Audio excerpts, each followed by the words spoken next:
اور فجر کی نماز پڑھ کر سیدھا نکل جانا ہے، کوئی سوال نہیں، کوئی بات نہیں۔ کیا تم یہ کر پاؤ گی؟ میں کر لوں گی، میرے ابا کی زندگی کا سوال ہے، میں نے مضبوط لہجے میں کہا۔ ٹھیک ہے، تم آج رات سے آ جانا، تمہارے ابا کو VIP وارڈ میں شفٹ کیا جا رہا ہے، ان کا علاج شروع ہو جائے گا۔ یہ کہہ کر ڈاکٹر مڑا اور چلا گیا۔ میں وہیں کھڑی اسے جاتے ہوئے دیکھتی رہی۔ اس کی سفید کوٹ پر لکھا نام ڈاکٹر شہریار چمک رہا تھا۔ رات کو میں نے اماں کو تسلی دے کر گھر بھیج دیا اور انہیں ڈاکٹر کی شرط نہیں بتائی۔ وضو کر کے میں کوما وارڈ میں داخل ہوئی، جہاں کا ماحول بہت بوجھل تھا اور مشینیں شور کر رہی تھیں۔ تمام مریض بے حس و حرکت پڑے تھے۔ میں ایک کونے میں رکھی کرسی پر بیٹھ گئی، میرے ہاتھ میں قرآن پاک تھا۔ میں نے کانپتی آواز میں سورۃ الرحمن شروع کی۔ میری آواز لرز رہی تھی مگر میں پڑھتی رہی۔ شروع میں مجھے ڈر لگ رہا تھا، ان ساکت جسموں کو دیکھ کر خوف آتا تھا کہ کہیں کوئی اٹھ نہ بیٹھے، لیکن پھر مجھے ابا کا خیال آیا۔ میرا ایک ایک لفظ ان کی زندگی کی ضمانت تھا۔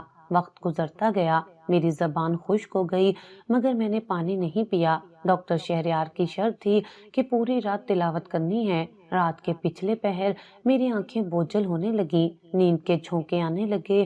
نہیں زوبیا، سونا نہیں ہے، اگر سو گئی تو ابا کا علاج رک جائے گا۔ میں نے خود کو چٹکی کاٹی اور دوبارہ تلاوت شروع کر دی۔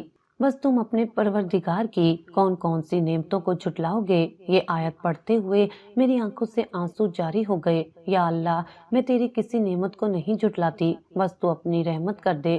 ساری رات میں کبھی روتی، کبھی تلاوت کرتی۔ جب فجر کی آذان ہوئی تو مجھے لگا میں نے کوئی بہت بڑا مارکا سر کر لیا ہے۔ میں نے وہیں فرش پر ڈاکٹر کی دی ہوئی چادر بچھائی اور فجر کی نماز کی نیت کی۔ جو ہی میں سجدے میں گئی، تھکاوٹ مجھ پر حاوی ہو گئی۔ میرا سر سجدے سے اٹھ ہی نہیں پا رہا تھا۔ نیند کا ایسا شدید غلبہ تھا کہ مجھے ہوش نہ رہا۔ میں وہیں سجدے میں سو گئی۔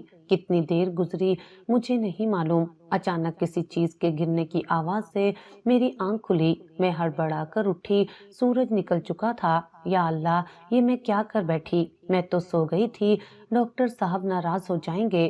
میں گھبرا کر جلدی سے اٹھی اور وارڈ سے باہر بھاگی۔ باہر ڈاکٹر شہریار کھڑے تھے، ان کے چہرے پر تھکاوٹ نہیں تھی بلکہ ایک سکون تھا۔ تم نے اپنا وعدہ پورا کیا بیٹی، انہوں نے مجھے دیکھتے ہی کہا۔ لیکن ڈاکٹر صاحب، میں سجدے میں سو گئی تھی، میں نے ڈرتے ہوئے کہا۔ اللہ نیت دیکھتا ہے، جاؤ اپنے ابا کو دیکھ لو، ان کا آپریشن کامیاب رہا ہے۔ ان کی بات سن کر مجھے یقین نہیں آیا۔ میں بھاگتی ہوئی ابا کے وارڈ میں گئی۔ وہ ہوش میں تو نہیں تھے مگر ان کی حالت بہتر لگ رہی تھی۔ ڈاکٹر نے بتایا کہ خطرہ ٹل گیا ہے۔ اگلے دن میں پھر آئی، وہی وارڈ، وہی قرآن اور وہی شرط، لیکن دوسری رات میرے ساتھ پھر وہی ہوا۔ تلاوت تو میں نے پوری رات کی مگر فجر کے سجدے میں جاتے ہی مجھے گہری نیند آ گئی۔ جب آنکھ کھلی تو دن چڑھ چکا تھا۔ مجھے بہت شرمندگی ہوئی۔ میں نے سوچا شاید ہسپتال کی چادر پر مجھے نیند آ جاتی ہے یا فرش ٹھنڈا ہے۔ تیسری رات یعنی آج کی رات میں نے فیصلہ کیا کہ میں گھر سے اپنی جائے نماز لاؤں گی، وہ جائے نماز جس پر میں بچپن سے نماز پڑھ رہی تھی۔ مجھے لگا اس پر مجھے سکون بھی ملے گا اور میں غافل بھی نہیں رہوں گی۔ اور اب میں وہیں کوما وارڈ میں اپنی جائے نماز پر بیٹھی تھی اور میرے سامنے وہ شخص کھڑا تھا جس نے مجھے ڈرا دیا تھا۔ یہ ڈاکٹر شہریار نہیں تھے، یہ ایک نوجوان لڑکا تھا، عمر کوئی 25-26 سال ہوگی، کمزور جسم، چہرہ زرد اور آنکھوں کے گرد گہرے حلقے۔ اس نے ہسپتال کا مخصوص لباس پہنا ہوا تھا۔ وہ حیرت سے مجھے دیکھ رہا تھا اور میں خوف سے اسے۔ اس کے ہاتھ میں پانی کا گلاس تھا جو شاید میرے سجدے سے سر اٹھانے پر اس کے ہاتھ سے چھوٹنے ہی والا تھا۔ تم کون ہو؟ اس نے کمزور سی آواز میں پوچھا۔ اس کا گلا بیٹھ چکا تھا جیسے سالوں سے نہ بولا ہو۔ میں زوبیا ہوں، آپ کون ہیں اور یہاں کیا کر رہے ہیں؟ میں نے ہمت کر کے پوچھا۔ اس نے اپنے سر پر ہاتھ رکھا جیسے کچھ یاد کرنے کی کوشش کر رہا ہو۔ میں تو یہاں لیٹا ہوا تھا اس بستر پر۔ اس نے میرے دائیں طرف والے بستر کی طرف اشارہ کیا جو اب خالی تھا۔ میری آنکھیں پھٹی کی پھٹی رہ گئیں۔ وہ بستر تو اس مریض کا تھا جو پچھلے 6 ماہ سے کومے میں تھا اور ڈاکٹرز کہہ رہے تھے کہ اس کے بچنے کی کوئی امید نہیں۔ میں نے اپنی آنکھوں سے اسے کل رات وہاں بے جان پڑے دیکھا تھا۔ تمہاری آواز، وہ لڑکا آہستہ سے بولا جیسے اسے بولنے میں دشواری ہو رہی ہو۔ پچھلی 2 راتوں سے میں ایک آواز سن رہا تھا، کوئی بہت رو رو کر کچھ پڑھ رہا تھا۔ وہ الفاظ میرے کانوں کے راستے میرے دل میں اتر رہے تھے۔ وہاں بہت اندھیرا تھا جہاں میں تھا، لیکن وہ آواز ایک رسی کی طرح تھی جسے پکڑ کر میں واپس آ رہا تھا۔ اس نے کانپتے قدموں سے میری طرف ایک قدم بڑھایا۔ تم کیا پڑھ رہی تھی؟ میں سورۃ الرحمن پڑھ رہی تھی۔ میرے رونگٹے کھڑے ہو گئے۔ ہاں الرحمن۔ اس کی آنکھوں میں آنسو آ گئے۔ مجھے ڈاکٹرز نے مردہ قرار دے دیا تھا۔ شاید میں سب سن رہا تھا مگر ہل نہیں سکتا تھا۔ لیکن جب تم نے وہ آیت پڑھی، بس تم اپنے پروردگار کی کون کون سی نعمتوں کو جھٹلاؤ گے، تو میرے دل نے دھڑکنا شروع کیا۔ مجھے لگا میرا رب مجھے بلا رہا ہے۔ آج جب تم سجدے میں تھی تو مجھے لگا مجھے اٹھنا چاہیے، مجھے بھی سجدہ کرنا چاہیے۔ میں سکتے میں تھی۔ یہ معجزہ تھا، میری ٹوٹی پھوٹی تلاوت، میری نیند والی نماز، اور یہ لڑکا کومے سے باہر آ گیا۔ اسی لمحے وارڈ کا دروازہ کھلا اور ڈاکٹر شہریار اندر داخل ہوئے۔ ان کے ہاتھ میں فائل تھی۔ سامنے اس لڑکے کو کھڑا دیکھ کر ان کے ہاتھ سے فائل گر گئی۔ احمر، ڈاکٹر شہریار کی آواز میں بے یقینی تھی۔ بابا۔ لڑکا مسکرایا اور لڑکھڑاتے ہوئے ان کی طرف بڑھا۔ ڈاکٹر شہریار نے آگے بڑھ کر اسے گلے لگا لیا۔ وہ پھوٹ پھوٹ کر رونے لگے۔ ایک ڈاکٹر جو اتنا سخت اور سنجیدہ تھا، اس وقت ایک بچے کی طرح رو رہا تھا۔ مجھے کچھ سمجھ نہیں آ رہا تھا۔ یہ احمر کون تھا اور ڈاکٹر شہریار اسے بیٹا کیوں کہہ رہے تھے؟ تھوڑی دیر بعد جب احمر کو بستر پر لٹا دیا گیا اور دوسری نرسز آ گئیں تو ڈاکٹر شہریار میرے پاس آئے۔ ان کی آنکھیں سرخ تھیں مگر ان میں بے پناہ تشکر تھا۔ بیٹی، تم جانتی ہو یہ کون ہے؟ انہوں نے احمر کی طرف اشارہ کیا۔ نہیں ڈاکٹر صاحب، میں نے کہا، یہ میرا اکلوتا بیٹا احمر ہے۔ ڈاکٹر نے بھرائی ہوئی آواز میں بتایا، 6 ماہ پہلے اس کا ایکسیڈنٹ ہوا تھا۔ دنیا کا ہر ڈاکٹر، ہر ماہر اسے جواب دے چکا تھا۔ میں خود ایک ڈاکٹر ہوں مگر اپنے بیٹے کے لیے کچھ نہیں کر سکا۔ سب نے کہا تھا وینٹیلیٹر ہٹا دو، یہ کبھی واپس نہیں آئے گا، لیکن میرا دل نہیں مانتا تھا۔ پھر آپ نے مجھے یہاں کیوں بلایا؟ میں نے سوال کیا۔ کیونکہ میں نے ایک حدیث میں سنا تھا کہ قرآن میں شفا ہے، اور میرا تجربہ تھا کہ دوا سے زیادہ دعا اثر کرتی ہے، خاص طور پر اس دل کی دعا جو خود تکلیف میں ہو۔ ڈاکٹر نے میری طرف دیکھا۔ جب میں نے تمہیں ہسپتال کی راہداری میں روتے ہوئے اپنے باپ کے لیے تڑپتے ہوئے دیکھا تو مجھے اپنی ماں یاد آ گئی تھی۔ برسوں پہلے میری ماں بھی اسی طرح کوما میں تھی اور میں تب میڈیکل اسٹوڈنٹ تھا۔ میں ان کے پاس بیٹھ کر قرآن پڑھتا تھا اور وہ ٹھیک ہو گئی تھی۔ میں نے سوچا شاید تمہارے دکھی دل کی پکار اللہ سن لے۔ تم اپنے باپ کے لیے پڑھو گی، لیکن وہ آواز میرے بیٹے کے کانوں تک بھی جائے گی۔ ڈاکٹر صاحب، میری آنکھوں سے آنسو بہنے لگے۔ مجھے اپنی نیت پر شرمندگی ہوئی کہ میں اسے صرف ایک شرط سمجھ رہی تھی، جبکہ اللہ اس کے ذریعے کوئی اور ہی منصوبہ بنا رہا تھا۔ تمہاری تلاوت نے وہ کر دکھایا جو میری مہنگی دوائیاں نہیں کر سکی۔ تمہارے والد کا علاج تو میں نے اسی وقت شروع کرا دیا تھا جب تم نے ہاں کی تھی۔ میں تو بس ایک وسیلہ ڈھونڈ رہا تھا اپنے بیٹے کی زندگی کا، اور اللہ نے تم جیسی نیک بیٹی کو وسیلہ بنا دیا۔ مجھے سمجھ نہیں آ رہا تھا میں کیا کہوں۔ میرا دل اللہ کی محبت اور شکر سے بھر گیا۔ میں نے سوچا تھا میں ابا کو بچانے آئی ہوں، مگر اللہ نے مجھے ایک اور زندگی بچانے کا ذریعہ بنا دیا۔ ابا کو ہوش آ چکا تھا۔ میں ہسپتال سے جانے کے لیے اپنا سامان سمیٹ رہی تھی کہ ڈاکٹر شہریار میرے پاس آئے۔ ان کے چہرے پر تھکاوٹ کے باوجود ایک اطمینان تھا۔ وہ بولے زوبیا بیٹی رکنا۔ میں نے بیگ کندھے پر لٹکاتے ہوئے مڑ کر دیکھا۔ جی ڈاکٹر صاحب، کوئی دوائی لانی ہے؟ وہ بولے نہیں، احمد تم سے ملنا چاہتا ہے، وہ اب بات کر سکتا ہے۔ میں جھجک گئی۔ ڈاکٹر صاحب، میرا وہاں جانا مناسب نہیں لگتا، میں اب گھر جا رہی ہوں۔ وہ بولے صرف 2 منٹ۔ وہ ضد کر رہا ہے کہ اس لڑکی کا شکریہ ادا کرنا ہے جس کی آواز نے اسے اندھیرے سے نکالا۔ پلیز انکار مت کرنا۔ ان کے اصرار پر میں انکار نہ کر سکی۔ میں ان کے ساتھ احمر کے پرائیویٹ روم میں گئی۔ وہ بستر پر ٹیک لگائے بیٹھا تھا۔ مجھے دیکھتے ہی اس نے ہلکی سی جنبش کی۔ السلام علیکم۔ اس کی آواز ابھی بھی کمزور تھی مگر اس میں زندگی تھی۔ وعلیکم السلام۔ میں نے نظریں جھکا کر جواب دیا۔ آپ کی آواز، وہ تلاوت مجھے اب بھی خواب جیسی لگتی ہے۔ وہاں بہت شور تھا، بہت اندھیرا، بس آپ کی آواز ایک راستے کی طرح تھی۔ وہ رک رک کر بول رہا تھا، شفا اللہ کے ہاتھ میں ہے، میں تو بس ایک ذریعہ بنی۔ آپ اللہ کا شکر ادا کریں۔ میں نے عاجزی سے کہا، شکریہ زوبیا، میں یہ احسان کبھی نہیں بھولوں گا، شاید زندگی رہی تو اس کا بدلہ چکا سکوں۔ میں نے کچھ نہیں کہا، بس سر ہلا کر کمرے سے باہر نکل آئی۔ ایک ہفتے بعد ہم ابا کو لے کر گھر آ گئے۔ ابا کی حالت اب خطرے سے باہر تھی، گھر کا ماحول بدل چکا تھا، وہ اداسی اور خوف ختم ہو گیا تھا۔ اماں، وہ ڈاکٹر نہیں فرشتہ تھا، سارا خرچہ خود اٹھایا، اوپر سے یہ دوائیاں بھی مفت دے کر بھیجا ہے۔ ابا نے چارپائی پر لیٹے ہوئے کہا، ہاں جی، اللہ اسے اور اس کے بیٹے کو لمبی عمر دے۔ ہماری زوبیا کی دعائیں رنگ لائیں۔ اماں نے چائے کا کپ ابا کو پکڑاتے ہوئے کہا، ابھی ہم باتیں ہی کر رہے تھے کہ دروازے پر دستک ہوئی۔ زوبیا دیکھو کون ہے؟ اماں نے کہا۔ میں نے دروازہ کھولا تو سامنے ڈاکٹر شہریار کھڑے تھے، ان کے ہاتھ میں مٹھائی کا ڈبہ تھا۔ میں حیران رہ گئی۔ ڈاکٹر صاحب، آپ خیریت؟ ابا تو ٹھیک ہے نا؟ میرا دل زور سے دھڑکا۔ سب خیریت ہے بیٹی، میں مریض کو دیکھنے نہیں، اپنے لیے کچھ مانگنے آیا ہوں، انہوں نے پرشفقت مسکراہٹ کے ساتھ کہا۔ اماں بھی دوڑتی ہوئی دروازے پر آ گئیں۔ آئیں بھائی صاحب، اندر آئیں، غریب خانے پر کیسے کرم کر دیا۔ ڈاکٹر صاحب اندر آ کر ابا کی چارپائی کے پاس کرسی پر بیٹھ گئے۔ رشید صاحب، میں لمبی تحمید نہیں باندھوں گا، میں سیدھی بات کرنے کا عادی ہوں، میں یہاں کوئی فیس لینے نہیں بلکہ ایک رشتہ مانگنے آیا ہوں۔ کمرے میں سناٹا چھا گیا۔ میں باورچی خانے کے دروازے کے پیچھے رک گئی۔ رشتہ کس کا؟ ڈاکٹر صاحب، ابا نے حیرت سے پوچھا۔ اپنے بیٹے ایمر کے لیے، آپ کی بیٹی زوبیا کا۔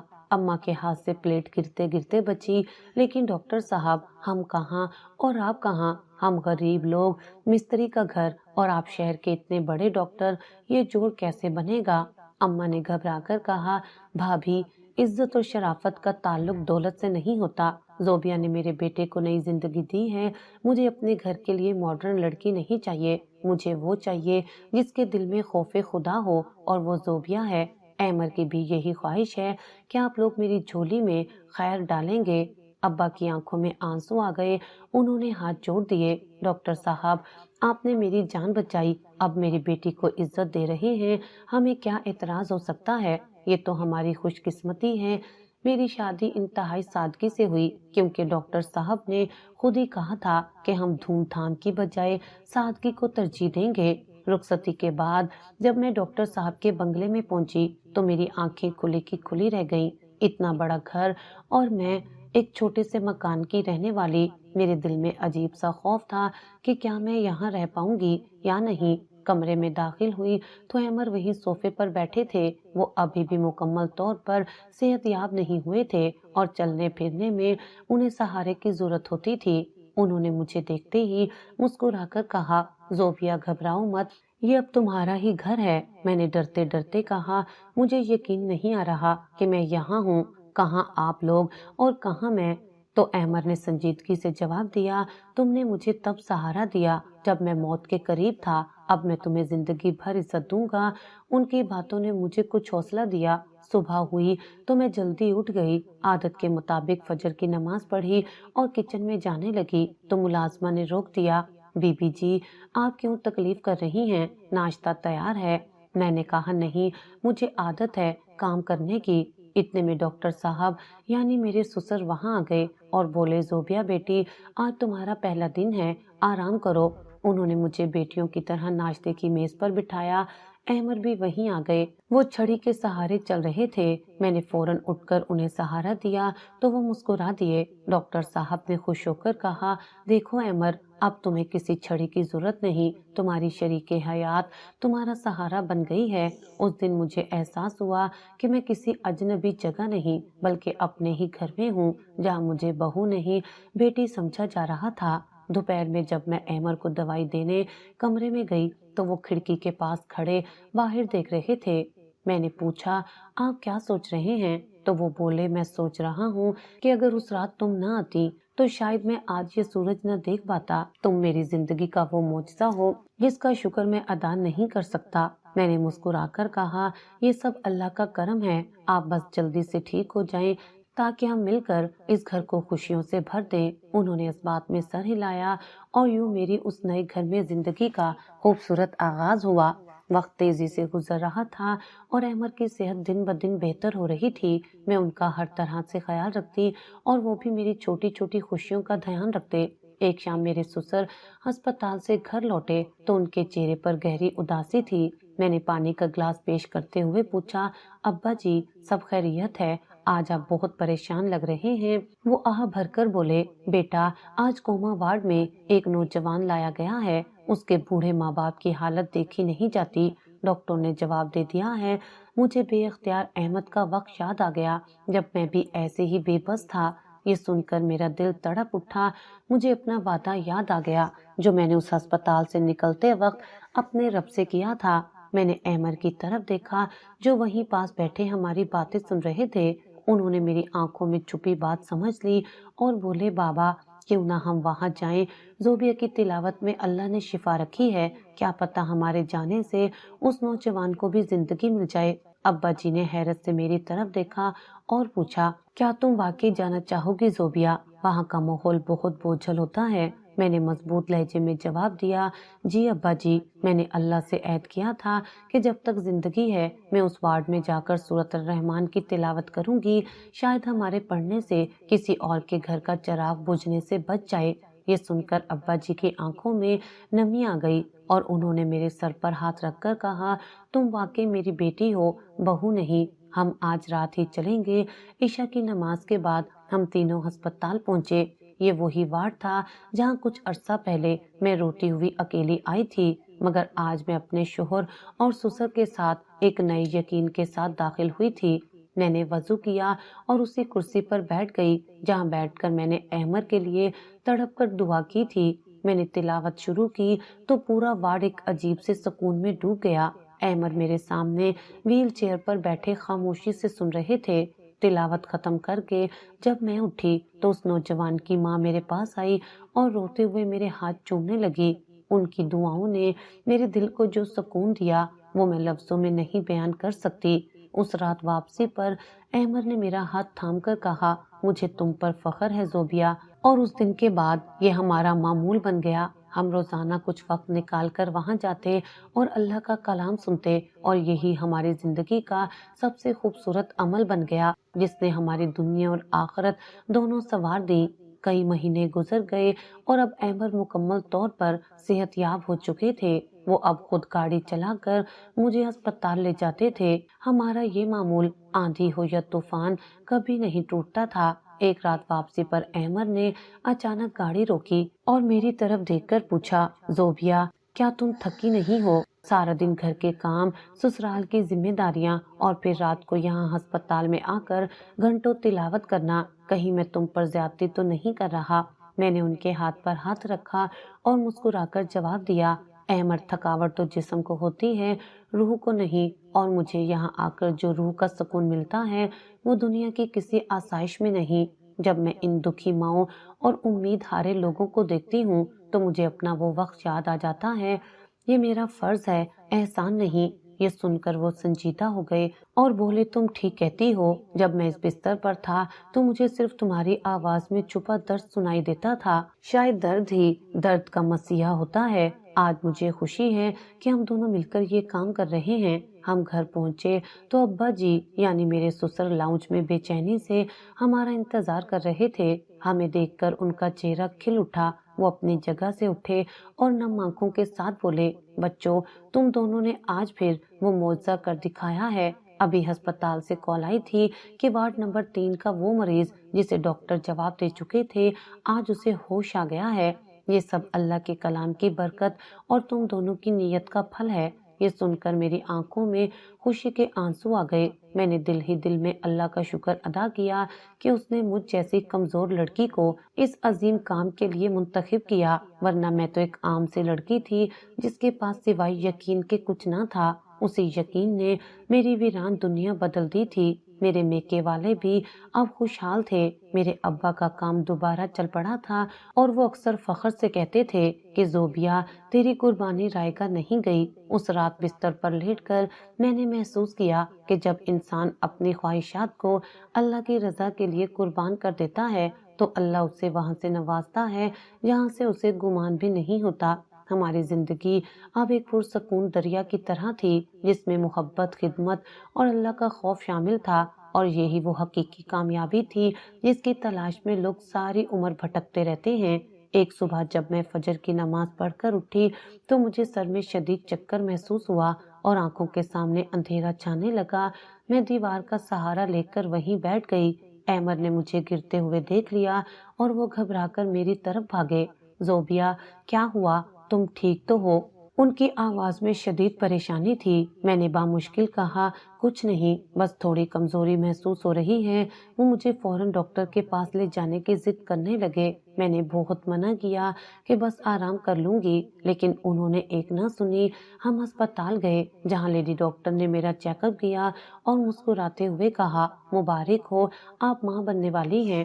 یہ خبر سنتے ہی احمد کا چہرہ خوشی سے تمتما اٹھا۔ وہ بے یقینی سے ڈاکٹر کو دیکھنے لگے اور پھر میری طرف دیکھا۔ ان کی آنکھوں میں جو چمک تھی وہ میں کبھی نہیں بھول سکتی۔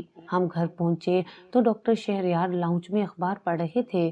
احمد نے جاتے ہی انہیں گلے لگا لیا اور بولے، بابا آپ دادا بننے والے ہیں۔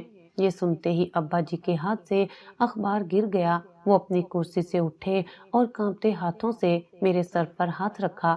ان کی آنکھوں سے آنسو جاری ہو گئے اور وہ بھرائی ہوئی آواز میں بولے، الحمدللہ، آج میری زندگی کی سب سے بڑی خواہش پوری ہو گئی۔ کاش آج احمد کی ماں زندہ ہوتی تو وہ یہ خوشی دیکھ کر کتنی نہال ہوتی۔ زوبیا، تم ہمارے گھر کے لیے صرف بہو نہیں بلکہ رحمت بن کر آئی ہو، جس نے پہلے میرے بیٹے کو موت کے منہ سے نکالا اور اب میری نسل کو آگے بڑھا رہی ہو۔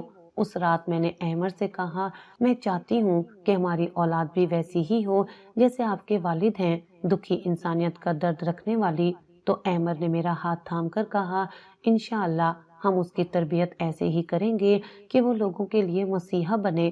یہ خوشی صرف ہماری نہیں بلکہ ان تمام دعاؤں کا صلہ ہے جو ہم نے اسپتال کے ٹھنڈے فرشوں پر مانگی تھی۔ مجھے محسوس ہوا کہ اللہ جب دیتا ہے تو چھپڑ پھاڑ کر دیتا ہے، بس انسان کا یقین پختہ ہونا چاہیے اور نیت صاف ہونی چاہیے۔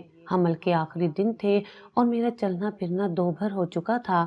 احمد مجھے بار بار آرام کی تلقین کرتے مگر میرا جنون کم ہونے کی بجائے بڑھتا جا رہا تھا۔ ایک رات جب ہم اسپتال جانے کے لیے تیار ہوئے تو احمد نے میرا راستہ روک لیا اور سنجیدگی سے بولے، زوبیا بس بہت ہو گیا، میں تمہیں اب اس حالت میں وہاں نہیں جانے دوں گا۔ وہاں طرح طرح کے جراثیم ہوتے ہیں، اگر تمہیں یا بچے کو کچھ ہو گیا تو میں خود کو کبھی معاف نہیں کر سکوں گا۔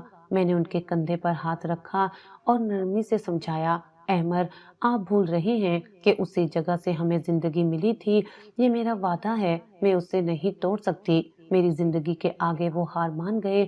ہم اسپتال پہنچے تو وہاں ایک نئی لیڈی ڈاکٹر موجود تھی جس نے مجھے کرسی پر بیٹھتے دیکھ کر ٹوک دیا، ارے بی بی، آپ کو کس ڈاکٹر نے اجازت دی ہے کہ اس حالت میں یہاں آئیں؟ یہ انتہائی نگہداشت کا وارڈ ہے، یہاں صحت مند انسان بیمار ہو جاتا ہے، آپ فوراً یہاں سے جائیں۔ احمد نے میری طرف دیکھا جیسے کہہ رہی ہوں کہ دیکھا میں نہ کہتا تھا۔ میں نے ڈاکٹر کی آنکھوں میں آنکھیں ڈال کر کہا، ڈاکٹر صاحبہ میں یہاں بیمار ہونے نہیں شفا بانٹنے آئی ہوں، آپ اپنا کام کریں، مجھے اپنا کام کرنے دیں۔ وہ غصے سے بڑبڑاتی ہوئی چلی گئی۔ میں نے تلاوت شروع کی تو اچانک میری طبیعت بگڑنے لگی، پیٹ میں شدید کھچاؤ محسوس ہوا، آنکھوں کے آگے اندھیرا چھانے لگا۔ احمد فوراً میری طرف لپکے، زوبیا چلو ابھی اسی وقت ایمرجنسی میں چلتے ہیں۔ میں نے ان کا ہاتھ پکڑ کر روک دیا اور مشکل سے بولی، نہیں احمد، ابھی نہیں، پہلے صورت مکمل ہوگی۔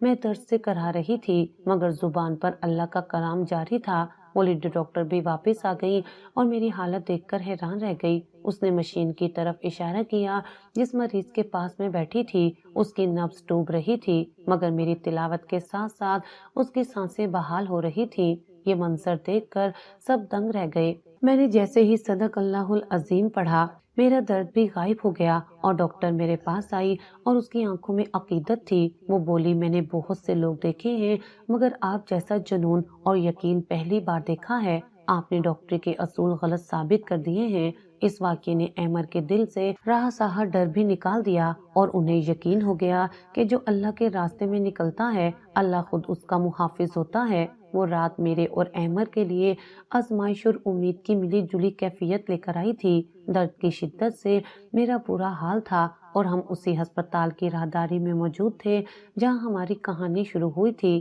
احمد بے چینی سے باہر ٹہل رہے تھے اور بار بار بند دروازے کی طرف دیکھتے ان کے چہرے پر ہوائیاں اڑ رہی تھی۔ ڈاکٹر شہریار ان کے کندھے پر ہاتھ رکھ کر تسلی دے رہے تھے کہ اللہ بہتر کرے گا، گھبراؤ نہیں۔ اسی لمحے دروازہ کھلا اور لیڈی ڈاکٹر مسکراتے ہوئے باہر آئیں۔ ان کے الفاظ نے وہاں موجود تمام گھٹن ختم کر دی۔ مبارک ہو، آپ کے گھر بیٹا پیدا ہوا ہے۔ احمد خوشی سے دیوانہ وار ڈاکٹر شہریار کے گلے لگ گئے اور ان کی آنکھوں سے شکر کے آنسو بہہ نکلے۔ جب وہ کمرے میں میرے پاس آئے تو میں نیم بے ہوشی میں تھی، مگر اپنے پہلو میں ننھے وجود کو دیکھ کر ساری تکلیف بھول گئی۔ احمد نے آگے بڑھ کر میرے ماتھے پر بوسہ دیا اور لرزتی آواز میں بولے، زوبیا، تم نے مجھے دنیا کی سب سے بڑی خوشی دی ہے۔ یہ بچہ ہماری محبت اور اللہ پر یقین کی نشانی ہے۔ تھوڑی دیر بعد ابا جی اندر آئے۔ انہوں نے کانپتے ہاتھوں سے بچے کو اٹھایا اور ان کے آنسو بچے کے گالوں پر گرنے لگے۔ وہ جذباتی ہو کر بولے، آج میرا خاندان مکمل ہو گیا ہے۔ میں نے اس کی آنکھوں میں وہی چمک دیکھی ہے جو میری مرحومہ بیوی کی آنکھوں میں تھی۔ انہوں نے وہیں کھڑے ہو کر بچے کے کان میں آذان دی اور بولے، اس کا نام ہم عبداللہ رکھیں گے، اللہ کا بندہ، تاکہ یہ بھی بڑا ہو کر اللہ کی مخلوق کی خدمت کرے۔ اس دن مجھے لگا کہ اسپتال کی وہ اداس دیواریں بھی مسکرا رہی ہیں۔ جہاں کبھی موت کا راج تھا، آج وہاں زندگی مسکرا رہی تھی۔ یہ وہی جگہ تھی جہاں میں نے اپنے باپ کی زندگی مانگی تھی اور اللہ نے مجھے بدلے میں شوہر، عزت اور اب اولاد جیسی نعمت سے نواز دیا تھا۔ واقعی اللہ کے خزانے لامحدود ہیں، بس مانگنے کا سلیقہ آنا چاہیے۔ عبداللہ 5 سال کا ہو چکا تھا اور وہ اپنے نام کی طرح واقعی اللہ کا بندہ ہی لگ رہا تھا۔ اس کی تربیت میں میرے سسر اور احمد نے کوئی کسر نہیں چھوڑی تھی۔ ایک رات جب ہم حسب معمول ہسپتال جانے کے لیے تیار ہو رہے تھے تو عبداللہ نے میرا دامن پکڑ لیا اور معصومیت سے بولا، ماما، میں بھی آپ کے ساتھ جاؤں گا، میں نے بھی اللہ سے باتیں کرنی ہیں۔ میں نے حیرت سے احمد کی طرف دیکھا تو وہ مسکرا دیے اور بولے، لے چلتے ہیں زوبیا، شاید وہاں کے فرشتوں کو آج اس معصوم کی آواز سننی ہو۔ ہم اسے لے کر اسی کوما وارڈ میں پہنچے جہاں خاموشی اور اداسی کا راج تھا۔ میں نے تلاوت شروع کی تو عبداللہ میرے پاس مؤدب ہو کر بیٹھ گیا۔ تھوڑی دیر بعد جب میرا گلا خشک ہوا اور میں پانی پینے کے لیے رکی تو اچانک کمرے میں ایک ننھی اور پیاری سی آواز گونجنے لگی۔ عبداللہ اپنی توتلی زبان میں سورۃ الرحمن کی ابتدائی آیات پڑھ رہا تھا۔ اس کا لہجہ اتنا دل نشین تھا کہ وہاں موجود نرسز بھی اپنا کام چھوڑ کر رک گئیں۔ ابھی وہ پڑھ ہی رہا تھا کہ بیڈ نمبر 5 پر لیٹے ہوئے بزرگ جنہیں ڈاکٹرز نے لا علاج قرار دیا تھا، ان کے ہاتھ کی انگلی میں حرکت ہوئی اور مانیٹر کی سکرین پر لکیریں بدلنے لگیں۔ نرس نے گھبرا کر ڈاکٹر کو آواز دی۔ ڈاکٹر دوڑتے ہوئے آئے اور چیک اپ کے بعد حیرت سے بولے، یہ ناممکن ہے، ان کا دماغ تو مردہ ہو چکا تھا، یہ رسپانس کیسے دے رہے ہیں؟ احمد نے آگے بڑھ کر عبداللہ کو گود میں اٹھا لیا اور نم آنکھوں سے بولے، ڈاکٹر صاحب، یہ معجزہ دوائی کا نہیں، اس معصوم کی پاک زبان سے نکلی ہوئی آیتوں کا ہے۔ اس رات واپسی پر میرے سسر نے عبداللہ کا ماتھا چوما اور کہا، مجھے آج یقین ہو گیا ہے کہ میرے بعد بھی یہ چراغ روشن رہے گا۔ زوبیا، تم نے میری نسل کو وہ راستہ دکھا دیا ہے جس پر چلنے والے کبھی گمراہ نہیں ہوتے اور نہ ہی کبھی ناکام ہوتے ہیں۔ وقت پر لگا کر اڑ رہا تھا اور عبداللہ اب ایک سمجھدار نوجوان بن چکا تھا جو اپنے دادا کے نقش قدم پر چلتے ہوئے میڈیکل کی تعلیم حاصل کر رہا تھا۔ لیکن زندگی ہمیشہ ایک جیسی نہیں رہتی، خوشیوں کے ساتھ غم بھی زندگی کا حصہ ہیں۔ ایک شام جب ہم سب کھانے کی میز پر بیٹھے ہنس بول رہے تھے تو اچانک ابا جی کے سینے میں شدید تکلیف اٹھی۔ ہم سب کے ہاتھوں سے نوالے گر گئے اور انہیں فوراً اسی ہسپتال لے گئے جو ہمارا دوسرا گھر بن چکا تھا۔ وہاں جا کر معلوم ہوا کہ وہ ہستی جو دوسروں کے دلوں کو دھڑکنا سکھاتی تھی، آج اس کا اپنا دل جواب دے رہا ہے۔ ڈاکٹر نے مایوسی سے سر ہلا دیا کہ اب وقت بہت کم ہے۔ یہ سن کر احمد دیوار سے لگ کر بچوں کی طرح رونے لگے، لیکن ابا جی کے چہرے پر وہی پرسکون مسکراہٹ تھی جیسے وہ کسی لمبے سفر پر جانے کے لیے تیار ہوں۔ انہوں نے اشارے سے ہمیں اپنے قریب بلایا اور نہایت کمزور آواز میں کہا، میرے بچوں، رونا مت، میری زندگی کا مقصد پورا ہو گیا ہے۔ میں نے جس پودے کی آبیاری کی تھی اب وہ تناور درخت بن چکا ہے۔ مجھے موت سے ڈر نہیں لگ رہا، بس ایک آخری خواہش ہے کہ میری روح نکلتے وقت میرے کانوں میں دنیا کا شور نہ ہو بلکہ وہی پاک آواز ہو جس نے میرے بیٹے کو نئی زندگی دی تھی۔ زوبیہ اور عبداللہ تم دونوں مل کر میرے لیے پڑھو۔ یہ منظر دیکھ کر وہاں موجود پتھر دل لوگ بھی رو پڑے۔ میں اور عبداللہ ان کے دائیں بائیں بیٹھ گئے اور ہم نے سسکیاں دباتے ہوئے سورۃ الرحمن کی تلاوت شروع کی۔ فضا میں ایک عجیب سا تقدس اتر آیا تھا۔ ابھی ہم نے کچھ ہی آیات پڑھی تھی کہ ابا جی نے گہرا اور اطمینان بھرا سانس لیا اور ان کے لبوں پر مسکراہٹ ٹھہر گئی۔ انہوں نے کلمہ پڑھتے ہوئے اپنی آنکھیں ہمیشہ کے لیے بند کر لیں۔ ان کے چہرے پر ایسا نور تھا جیسے کوئی فرشتہ سو رہا ہو۔ احمد نے تڑپ کر ان کا ماتھا چوما اور آسمان کی طرف دیکھ کر کہا، بابا آپ جا رہے ہیں مگر آپ کا جلایا ہوا چراغ کبھی نہیں بجھے گا۔ ان کے جنازے میں پورا شہر امڈ آیا تھا اور ہر شخص کی آنکھ نم تھی جو گواہی دے رہی تھی کہ آج انسانیت کا ایک عظیم خادم رخصت ہو گیا ہے۔ مجھے اس دن شدت سے احساس ہوا کہ انسان مر جاتا ہے مگر اس کے اچھے اعمال اور اچھی تربیت اسے ہمیشہ زندہ رکھتی ہے۔ ابا جی چلے گئے تھے مگر وہ ہمارے دلوں میں اور ہمارے ان معاملات میں ہمیشہ کے لیے بس گئے تھے جو انہوں نے ہمیں سکھائے تھے۔ ابا جی کے جانے کے بعد گھر کی دیواریں جیسے خاموش ہو گئی تھی مگر زندگی رکتی نہیں ہے، ہمیں بھی جینا تھا۔ احمد اکثر اپنے بابا کے کمرے میں جا کر گھنٹوں بیٹھے رہتے۔ میں انہیں تسلی دیتی کہ وہ ہمارے پاس نہیں تو کیا ہوا، ان کی تعلیمات تو ہمارے پاس ہیں۔ وقت مرہم رکھتا گیا اور عبداللہ نے اپنی ڈاکٹری کی تعلیم مکمل کر لی۔ جس دن اس نے سفید کوٹ پہنا تو مجھے لگا جیسے ڈاکٹر شہریار دوبارہ زندہ ہو گئے ہوں۔ اس نے ہسپتال میں اسی وارڈ کا چارج سنبھالا جہاں اس کے دادا نے زندگی گزاری تھی۔ ایک دن میں اور احمد ہسپتال گئے تو دیکھا کہ عبداللہ ایک غریب بوڑھی عورت کا چیک اپ کر رہا تھا۔ وہ عورت رو رہی تھی کہ بیٹا میرے پاس دوا کے پیسے نہیں ہیں، تو عبداللہ نے مسکرا کر وہی الفاظ دہرائے جو برسوں پہلے میں نے سنے تھے۔ اس نے کہا، اماں جی آپ فکر نہ کریں، یہاں پیسوں کا نہیں دلوں کا علاج ہوتا ہے، آپ کی فیس بس یہ ہے کہ میرے لیے دعا کر دیجیے گا۔ یہ منظر دیکھ کر احمد نے میرا ہاتھ زور سے دبایا اور ان کی آنکھوں میں آنسو آ گئے۔ وہ بھرائی ہوئی آواز میں بولے، زوبیہ دیکھو آج تاریخ خود کو دہرا رہی ہے۔